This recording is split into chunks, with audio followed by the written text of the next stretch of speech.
Bonjour et bienvenue à tous dans votre programme 15 minutes de grâce et de vérité avec le pasteur Mickey Hardy. Sans plus tarder, le chant que j'ai réservé pour vous aujourd'hui, prosternons-nous et adorons Jésus.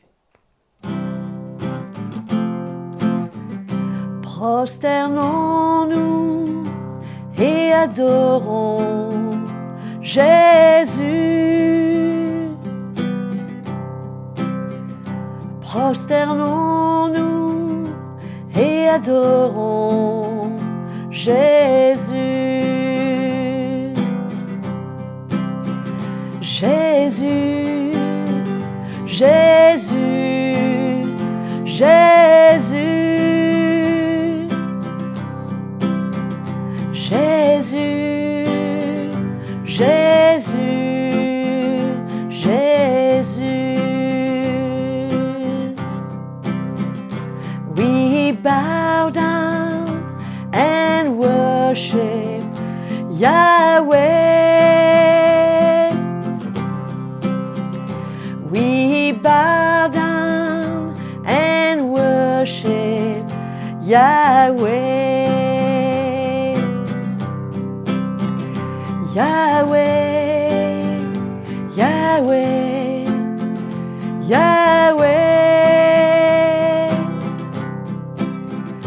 Yahweh, Yahweh, Yahweh. Jésus, Jésus, Jésus. Jésus, Jésus, Jésus. Alléluia. J'espère que vous avez aimé ce chant et que vous pourrez le reprendre dans vos assemblées.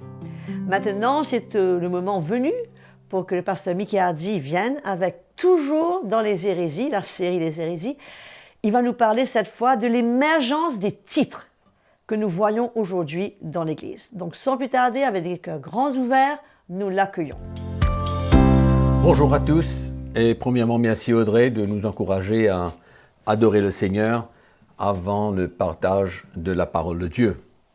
Je vous rappelle que nous parlons en ce moment des hérésies dans l'Église. Et aujourd'hui, nous allons parler des titres que beaucoup se donnent dans l'Église. Et je crois que c'est important que le chrétien comprenne et réalise la raison de ces titres et leur rôle dans l'Église. Ok, quand nous parcourons les ministères dans le Nouveau Testament, nous voyons premièrement que dans Éphésiens chapitre 4, les versets 11, nous voyons que Jésus a fait des dons à l'Église. Nous n'allons pas vraiment lire ces versets parce que je suppose que nous les connaissons tous. Le Seigneur a fait des dons, premièrement les apôtres et ensuite les prophètes, évangélistes, pasteurs et docteurs pour le perfectionnement des saints en vue de l'œuvre du ministère. Donc il y en a 5 de ces ministères et ensuite nous voyons dans la parole de Dieu les anciens, comment l'apôtre Paul et les autres serviteurs de Dieu établissaient des anciens dans l'Église de Jésus-Christ. Troisièmement, nous voyons le ministère des diacres ou alors des diaconesses. Cela est décrit dans la première épître de Paul à Timothée au chapitre 3, à partir du verset 8. Nous lisons qu'il y avait des diacres qui doivent être établis dans l'Église, ainsi que les diaconesses.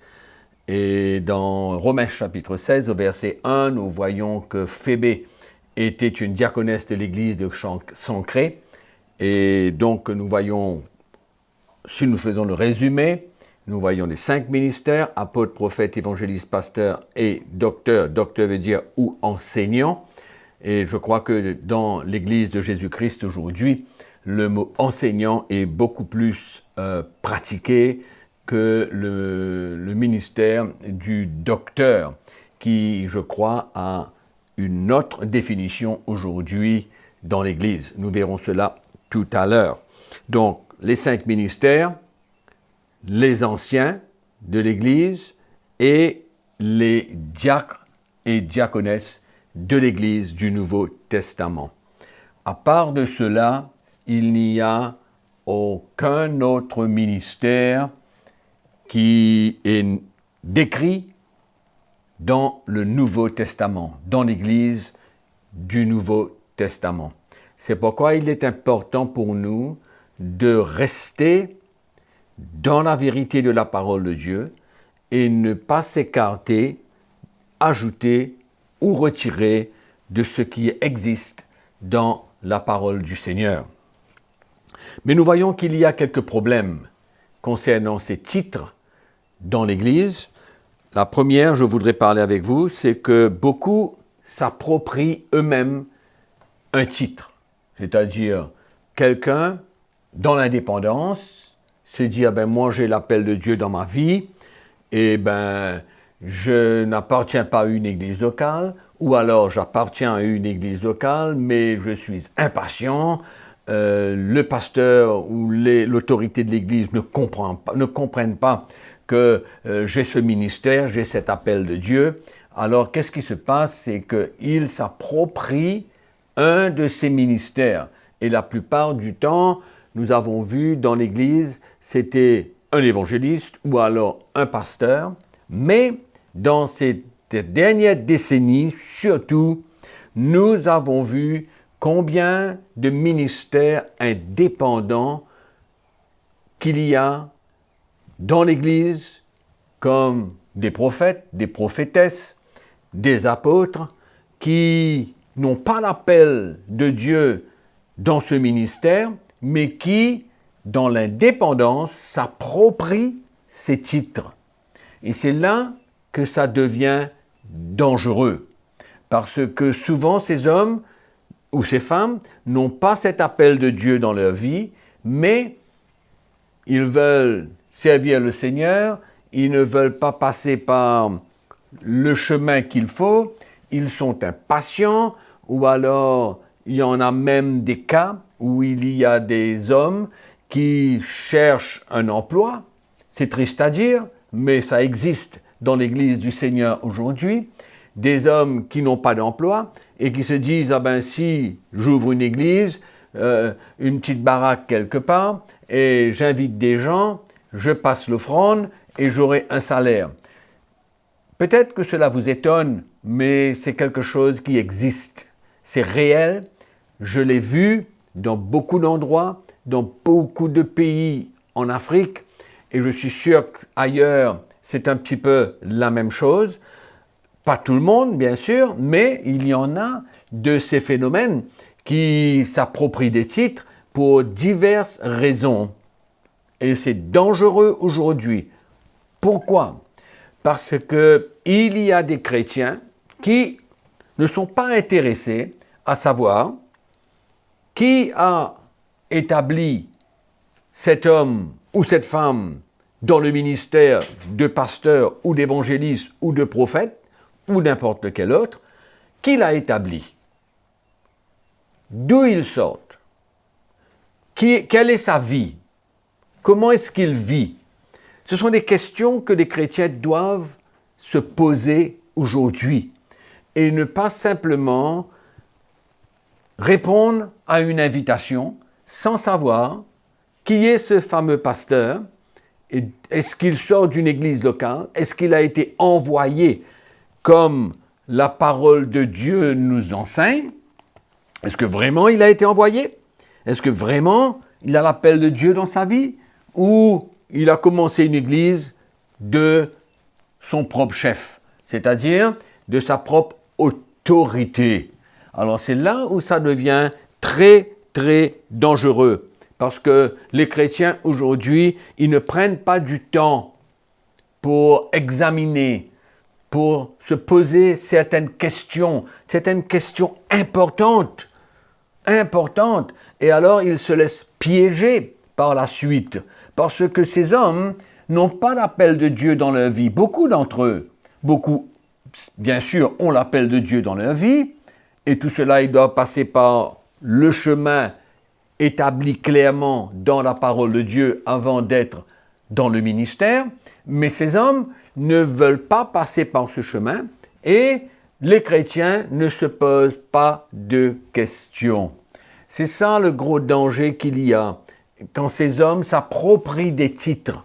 Ils veulent se faire respecter, ils veulent travailler sous aucune autorité, ils sont leur propre autorité, ils décident de tout, il n'y a aucune communion de serviteurs de Dieu ensemble qui travaillent pour le même but, ils sont isolés, mais ils ont un titre.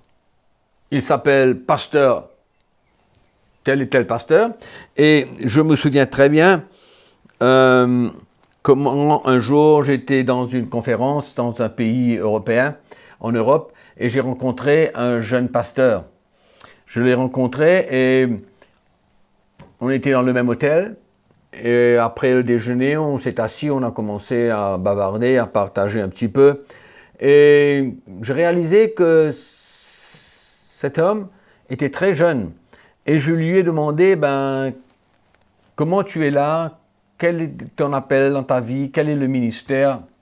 Il m'a dit, moi je suis prophète. Il a tout de suite tiré sa carte, sur sa carte c'était marqué prophète tel et tel nom, et il m'a distribué sa carte. Je lui ai dit, mais quel âge tu as? Il m'a dit, j'ai 19 ans.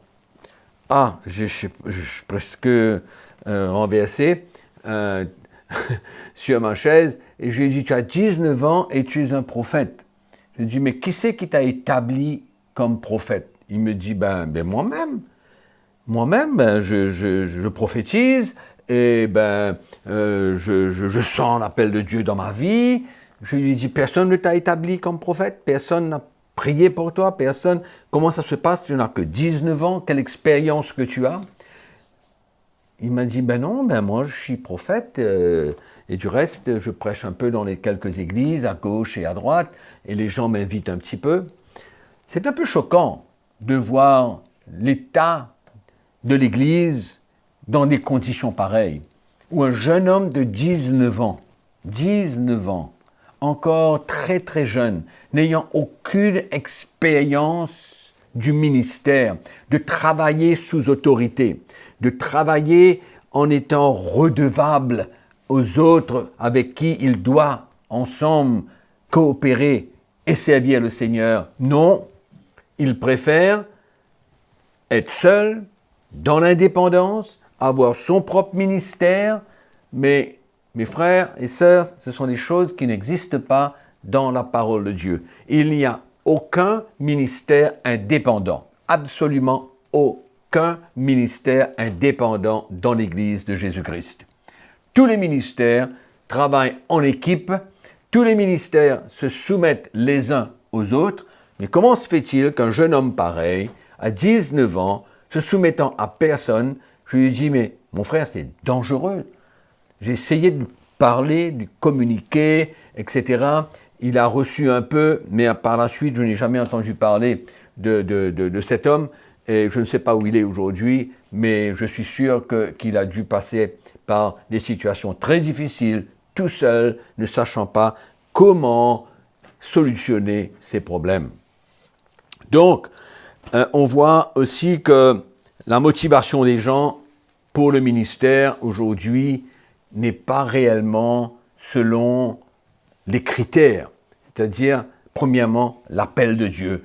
Et s'il n'y a personne qui peut vraiment reconnaître cet appel, vaut mieux pas s'approprier un titre et vaut mieux pas entrer dans le ministère tout seul. C'est pourquoi c'est important aujourd'hui de comprendre l'appel de Dieu. Et beaucoup de ces serviteurs de Dieu ne comprennent pas l'appel de Dieu, malheureusement. Mais bon, on va s'arrêter là aujourd'hui et on va continuer la prochaine session sur les hérésies et nous allons continuer à parler des titres. Merci et à la prochaine. Je suis certaine, mes frères et sœurs, que vos yeux ont encore été ouverts et que la parole de Dieu est venue droit à votre cœur. Nous vous remercions pour votre fidélité Merci d'avoir été nombreux à nous écrire. Continuez à le faire, toujours sur l'adresse sur votre écran, et que ce soit vos témoignages, vos questions ou même vos commentaires. Vous êtes les bienvenus et je vous encourage à ne pas manquer le prochain épisode et surtout faites connaître à vos amis, ne gardez pas cette bonne nouvelle pour vous. Que le Seigneur vous bénisse et je vous dis à très bientôt.